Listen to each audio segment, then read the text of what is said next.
नमस्कार। आज की वीडियो में आपका स्वागत है।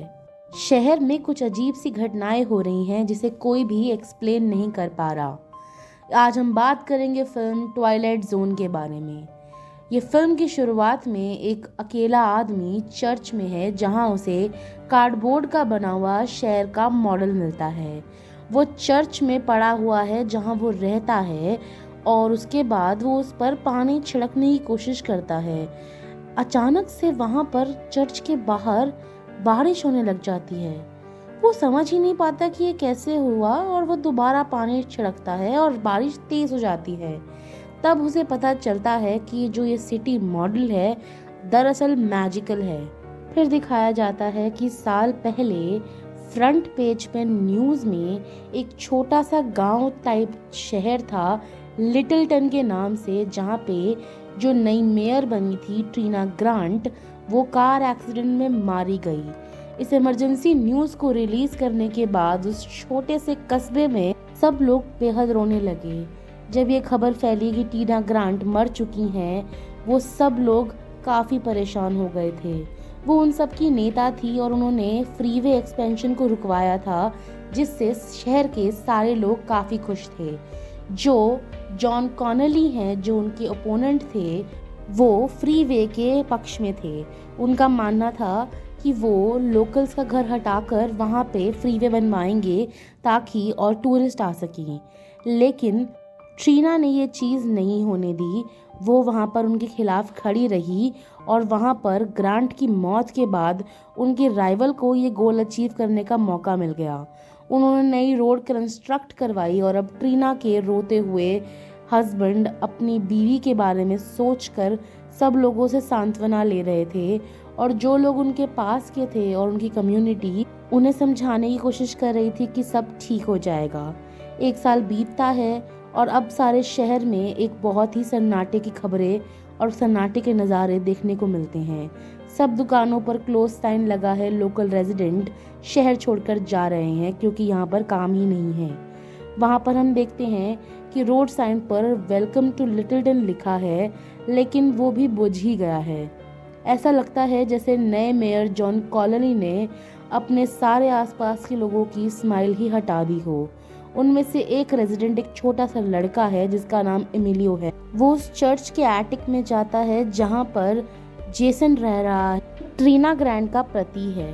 उसके बाद हम देखते हैं कि वहाँ पर जेसन से बात करता है एमिलियो और देखता है कि वो उसकी बीवी की मौत के बाद से अकेला ही रहना चाहता है। इस ओकेजन पर वो उसके लिए कुछ मोमबत्तियाँ और केक लेकर आया है और वो एक कैरिकेचर भी लेकर आया है जिसकी तस्वीर में जेसन एक कार्टून की तरह लगता है। जेसन अपनी पिक्चर को देखता है और साथ में मेयर कॉनले की भी। उसके बाद उसे देखकर उसे हंसी आ जाती है और वो उसे कहता है कि ये टैलेंट्स बहुत अच्छे हैं और उसे इसके साथ आगे बढ़ना चाहिए। फिर एमिलियो पूछता है जेसन से कि वो इस सड़ी हुई एटिक में क्यों रहता है और वो कहता है कि उसकी बीवी की मौत के बाद वो अपने पुराने घर नहीं जाना चाहता और पैस्टर उसे अलाउ करती हैं कि वो यहाँ पर रह सकता है जब तक वो उसकी मदद करें। हम देखते हैं कि बाहर जाते वक्त वो कहता है कि क्या आप भगवान के नज़दीक महसूस करते हैं। जेसन सोचता है और उसे याद आता है कि पैस्टर निकी ने उसकी बीवी की मौत के बाद उसे विजिट किया था और तब से जेसन इस एटिक में रह रहे हैं। थ्रू आउट उन्होंने इनकी बहुत मदद करी है और हमेशा सपोर्ट किया है। फिर हम देखते हैं कि इसी ग्रैटिट्यूड में वो एटिक को उनके लिए साफ कर देते हैं और इसी सफाई के दौरान उन्हें वहाँ पर एक कार्डबोर्ड का मॉडल मिलता है जिसमें पूरा शहर बना हुआ है और वो पूरी एग्जैक्ट रेप्लिका है। उसमें टाइनी से टाइनी छोटी सी छोटी सारी चीज़ें हैं जो उस असली सिटी के अंदर हैं, इंक्लूडिंग जहाँ पर गड्ढे हैं, जहाँ क्रैक्स हैं। और ध्यान से देखने पर उसे पता चलता है कि उसमें ऐसा मैकेनिज्म है कि वहाँ पर गियर्स भी चलते हैं और एक लाइट है जो विंडो में भी अपीयर होती है। ये सब देखकर जेसन बहुत ही खुश हो जाता है और शॉक हो जाता है। वो इतना अचंभित होता है और देखता है कि उस एटिक की विंडो को अगर वो ध्यान से देखे तो उसे उसके अंदर एक छोटा सा जेसन भी नजर आता है जो एग्जैक्टली वहीं खड़ा है जहाँ जेसन खड़ा है। थोड़ी देर के बाद जेसन उस मॉडल के ऊपर पानी डालता है और देखता है कि जैसे ही वो पानी डालता है बाहर बारिश होने लग जाती है। उसे समझ ही नहीं आता कि ये सब कुछ इतनी जल्दी कैसे हुआ। वो पानी दोबारा डालता है और देखता है कि बाहर बारिश तेज हो गई है। वो अपना हाथ बाहर निकालता है और अपनी आंखों पे विश्वास ही नहीं कर पाता कि ऐसा भी कुछ हो सकता है। कुछ समय के बाद जेसन लोकल्स के साथ बैठकर रेस्टोरेंट में खा रहा होता है और आसपास के कस्टमर्स की बात को ध्यान से सुनता है कि कैसे वो समझ ही नहीं पा रहे कि बाहर बारिश कैसे हो सकती है, और वो भी सिर्फ चर्च के बाहर और कहीं भी नहीं। फिर हम देखते हैं कि रेस्टोरेंट का जो ओनर है वो जाकर फ्रेंडली मैनर में जेसन से कंप्लेन करता है कि रोड की कंस्ट्रक्शन की वजह से वहाँ पे कस्टमर नहीं आते। जो रेस्टोरेंट की मालकिन है वो जेसन को बहुत प्यार से कॉफ़ी पिलाती है और एक बिजनेस लाइक तरीके से उससे बात करती है। अपने बेटे एमिलियो से कहती है कि वो फसाड पेंट कर दे रेस्टोरेंट का, और सरकास्टिकली एमिलियो से कहता है कि जैसे सब कुछ पेंट कर देने से सारी प्रॉब्लम्स ठीक हो जाएंगी। उसी समय जेसन बाहर अपनी नोटबुक निकालता है और लिखता है सारे टास्क्स को जो वो करना चाहता है। रात को जब वो अकेला होता है तो वो एटिक में नेल पॉलिश से एमिलियो की लाइफ को आसान करने के लिए फसाड पेंट कर देता है रेस्टोरेंट का उस रेप्लिका के ऊपर। अगले दिन सुबह देखते हैं कि जेसन बाहर वॉक करता है और रेस्टोरेंट के सामने से निकलता है जैसे कुछ हुआ ही नहीं।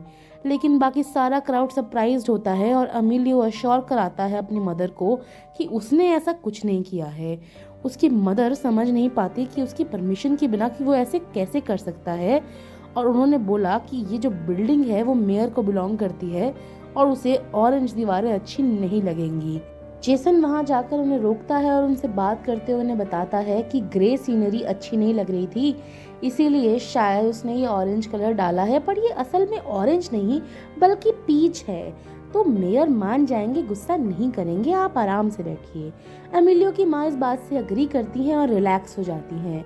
फिर हम देखते हैं कि वापस वो चर्च की तरफ जा रहा होता है और नोटिस करता है कि एक पोस्टर है जहाँ कॉनली का इलेक्शन कैंपेन लिखा है। वो उसे फाड़ता है, चर्च फेंस के ऊपर फेंकता है, और उसी मोमेंट पर उसे एक बूढ़ी औरत की आवाज़ सुनाई देती है जिसने अपना एंकल ट्विस्ट कर लिया है उस बड़े गड्ढे की वजह से जो ग्राउंड में है। वो लेडी की हेल्प करते हैं और उनकी कंप्लेंट सुनते हैं कि कैसे ओल्डर पॉपुलेशन इस होल की वजह से कितनी परेशान होती है। ये सब बातें सुनने के बाद जेसन जो है इनका नोट कर लेते हैं और देखते हैं कि वहाँ पर एक सजेशन बॉक्स है जो मेयर ने इंस्टॉल किया था, लेकिन वहाँ पर महीनों से सारे नोट्स पड़े हैं और उसे कोई नहीं देखता। उसी समय जेसन समझ जाता है कि उसे क्या करना है। वो उस बॉक्स को लेकर वापस चर्च में आता है और अब उसे समझ में आता है कि वो सारी प्रॉब्लम्स को एक बार ही में सॉल्व कर सकता है। उसे बिल्कुल परेशान होने की ज़रूरत नहीं है। वो सारी प्रॉब्लम्स के लिए चिट्ठियों को बाहर निकालता है, होल्स ठीक कर देता है, सारा कूड़ा हटा देता है और भूख से गुस्से वाले कुत्ते को एक बोन भी दे देता है जो असल लाइफ में बहुत बड़ी होती है।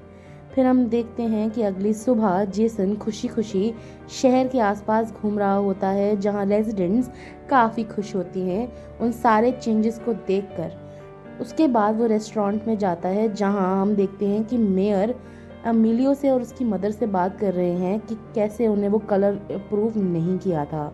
जेसन उस कॉन्वर्जेशन को रोकता है और मेयर को एक अजीब सी पोजीशन में डालता है, ये याद कराकर कि कैसे उनकी बीवी मर चुकी हैं। जेसन फिर वहाँ एक दुकान में जाता है और कस्टमर की बातें सुनता है कि कैसे सारी प्रॉब्लम सॉल्व हो गई हैं और उनके हिसाब से अब शहर को छोड़ने की ज़रूरत नहीं है। जेसन सपोर्ट करता है इस कॉन्वर्जेशन को और कहता है कि पॉजिटिव चेंजेस आए हैं और कह रहा है कि इस शहर का कोई गार्डियन एंजल है जो उसे संभाल रहा है। लेकिन दुकानदार कहता है कि उनका गार्डियन एंजल उनके मेयर कॉनले हैं, क्योंकि उन्हीं की वजह से सब कुछ ठीक हुआ है, इसीलिए अब उन्हें दोबारा वोट करके री इलेक्ट करने की ज़रूरत है। जेसन इस बात से खुश नहीं होते और कहते हैं कि री इलेक्शन की क्या ज़रूरत है, जबकि पिछले मेयर की सीट जब उनकी बीवी मरी उनकी मिड टर्म में हुई थी तो कॉनली चूज़ नहीं किए गए हैं, पर उन्हें ऑफिस ऐसे ही मिल गया है। पास खड़ी औरत कहती हैं कि कैसे भी कॉनली मेयर बने हों वो काम तो कर रहे हैं, और वो आदमी उनसे अग्री करता है और जेसन को एक ड्रिंक ऑफर करता है मेयर की हेल्थ के लिए, लेकिन वो पोलाइटली रिफ्यूज़ करके वहाँ से निकल जाता है। जैसे ही रात होती है, जेसन वापस से उस रेप्लिका पे काम करने लग जाता है और अब वो टूरिस्ट को अट्रैक्ट करना चाहता है। टूरिस्ट आकर्षण करने के लिए वो बड़े से ह्यूज ग्लोइंग साइन पर लिटिलटन अमेरिका स्मॉलेस्ट मैजिकल सिटी लिख देता है। और अब सिटी को टूरिस्ट से भरा हुआ देखकर वहां पर देखते हैं कि गैस स्टेशन पर लाइन लगी हुई है और पार्किंग लॉट में जगह ही नहीं बच रही है। जो पॉपुलेशन है वो वापस से खुश हो जाती है और संडे मास में भीड़ बढ़ने लग जाती है। हम देखते हैं कि सारा शहर बहुत खुश हो गया है और अब हम देखते हैं कि पास्टर निकी सबको खुशी खुशी ग्रीट करती हैं। बहुत समय से उन लोगों को उन्होंने वहाँ पर नहीं देखा था और वो पॉइंट आउट करती हैं कि कैसे ज़िंदगी वापस से अच्छी हो गई है और एक हायर पावर है जो उनकी मदद कर रही है और उनका ध्यान रख रही है, जिसे उन्हें थैंक यू बोलना चाहिए। कुछ बैठे हुए लोग वहाँ पर कहते हैं कि सब मेयर की वजह से हुआ है और वो सब उसे थैंक यू बोलना चाहते हैं, लेकिन वहाँ ऑडियंस में बैठे कॉनली और उसकी बीवी एक दूसरे को देखते हैं और कॉनली अपने कंधे को झटका कर बोलते हैं कि ऐसा कुछ भी नहीं है, कॉनली ने कुछ नहीं किया है। पास्टर वहाँ पे कहती हैं कि जिस भी इंसान ने ये किया है वो हमारे दोस्तों, हमारे नेबर्स की रिस्पॉन्सिबिलिटी ले रहा है और हेल्पर ने सारी बिल्डिंग्स को फिक्स कर दिया है, सारे रोड्स ठीक कर दिए हैं, सारा रबिश हटा दिया है और टूरिस्ट को वापस बुला लिया है, तो उन्हें थैंक यू बोलना चाहिए। और अब सब लोग कॉनली को थैंक करने लग जाते हैं, लेकिन जेसन को ये बात अच्छी नहीं लगती। वो उसे पनिश करने के लिए वहाँ पर एक बड़ा सा पत्थर फेंक देता है उसकी स्पोर्ट्स कार के ऊपर, उस मॉडल के अंदर, लेकिन असल में एक बड़ा सा मीटियोर आसमान से आकर उसकी गाड़ी पर गिर जाता है, जो कॉनली की गाड़ी को फ्लैट करने के लिए काफ़ी है। कॉनली चिल्लाता है और सारा टाउन आसपास इकट्ठा हो जाता है। सुबह सुबह वो टाउन सारे लोग देखकर बिल्कुल शॉक में होते हैं कि एक मीटियोर अचानक से आकर सीधा इनकी गाड़ी पर ही लैंड कैसे कर सकता है। पर कॉनली नहीं मानते कि ये एक्सीडेंट है और उन्हें लगता है कि किसी और नई चीज़ की है। कॉनली नोटिस करते हैं कि एमिलियो बहुत ज़ोर से हंस रहा है। उनकी नोटबुक को वो खींच लेता है और देखता है कि वहाँ पर उसने एक फ़ोटो ड्रॉ करी है जिसमें उसकी गाड़ी पर स्टोन रखा हुआ है। मेयर चिल्लाना शुरू करते हैं और ब्लेम करते हैं कि उस बच्चे ने सब कुछ किया है, लेकिन उसकी मदर उसकी साइड लेती हैं और कहती हैं कि आपके पास क्या प्रूफ है कि मेरे बेटे ने ऐसा किया है। सब लोग उसकी माँ को सपोर्ट करते हैं और वहाँ से कॉनली चला जाता है। फिर हम देखते हैं कि कॉनली एक पैशनेट स्पीच देते हैं लोगों को और बोलते हैं कि ये सारे चीज़ें अच्छी हो रही हैं और ये सब लोगों को वापस खुश करने के लिए उन्हें दोबारा इलेक्ट करना चाहिए। नोटिस करते हैं हम कि कॉनली आसपास चल रहे हैं अपने आप में और जेसन डिसाइड करता है कि फिर से उसे एक लेसन सिखाने की ज़रूरत है, तो वो बड़ा सा स्पाइडर उस रेप्लिका के ऊपर रख देते हैं। एमिलियो इस चीज़ की आवाज़ से उठ जाता है और देखता है कि बड़ा सा स्पाइडर उसकी विंडो के बाहर है। कॉनली जो कुछ नहीं सुन पा रहा है आगे आगे बढ़ रहा होता है और किसी के फुटस्टेप्स की आवाज़ से रुक जाता है। अपना सिर उठाता है और देखता है कि एक बड़ा सा क्रीचर उसके ऊपर चल रहा है जो उसके कॉर्नर पर है। वो गिर जाता है और चीखने चिल्लाने लगता है, लेकिन अचानक से वो स्पाइडर हवा में उड़ता गायब हो जाता है। इस बात से कॉनली एकदम घबरा जाता है और शॉक में चला जाता है और आसपास वो देखता है कि पूरी स्ट्रीट खाली है। दूसरी तरफ जेसन हैं जो इस बात से बहुत खुश हैं और वापस उस स्पाइडर को जार में डाल देते हैं। अगली सुबह हम देखते हैं कि कॉनली हैं वो जो वॉक कर रहे हैं पेस्टर के साथ, उन्हें कंप्लेन करते हैं कि कॉन्स्टेंटली कोई उनकी फेथ को टेस्ट करने की कोशिश कर रहा है। कॉनली नोटिस करते हैं कि एमिलियो के पास एक पेंटिंग है जिसमें एक बड़ा सा स्पाइडर उनकी वॉल पर है। वो उसे पकड़ता है और उसे पूछता है कि उसने ऐसा कुछ देखा।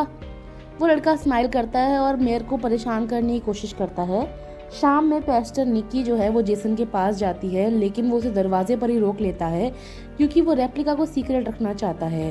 वो कहती है कि उसे जेसन की हालत पर थोड़ा सा घबराहट महसूस हो रही है और वो चाहती है कि अब शहर सब कुछ ठीक हो रहा है तो उसका जीवन भी ठीक हो जाए और वो खुश हो जाए। वो कहती है कि उसे बाहर निकलना चाहिए।